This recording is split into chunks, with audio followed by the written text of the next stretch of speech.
My brother said, let's start up a home building company, and so we did that, and I was off to the races. It was interesting, the first 15, 20 years of the company, I was kind of surprised that everybody didn't want to work real hard to make me rich. At age 28 or 29, I built a 10,000 square foot home, had $10,000 monthly payment, and it really took getting hit upside the head by God to really get my attention. And that was in the mid 80s when Houston went through a huge downturn and business contracted by some 80%.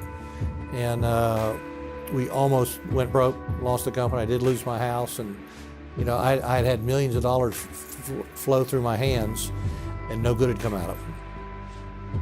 But I do remember saying, God, give me one more boom and I won't screw the next one up. After coming through the second downturn, we had some great success and started growing again, and it was about 92, and I committed 50% of my income and 50% of my time to kingdom endeavors.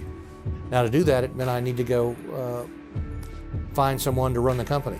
So I went and I found someone who came in as Chief Operating Officer and who's now President and CEO of the company.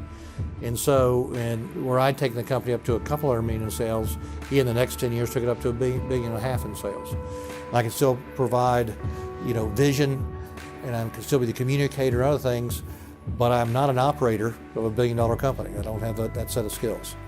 So what I found is that with smaller charities and organizations, I can use my natural giftedness to help them grow from one place to another. For example, an organization like Young Life, it was great to set up the first regional board here in Houston. I was their first chair, and I got involved with a couple guys, flying around the country, getting urban Young Life going.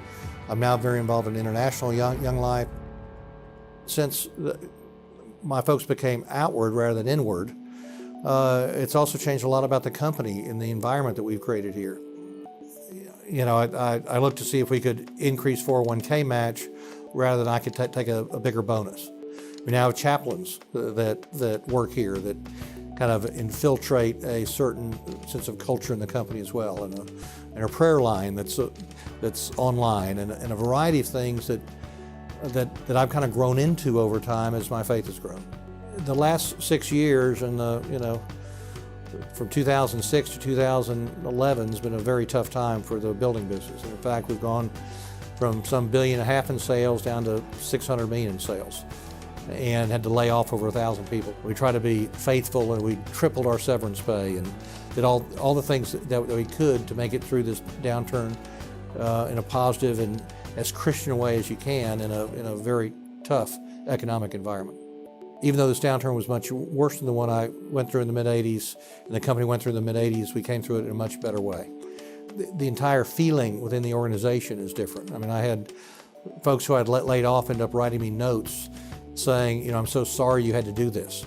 Even though they were the ones that got laid off, they understood how painful it was for me and for the company, and for us to go back now and rehire a lot of those folks, because we can, and the economy allows us to. And your employees will be honest with you.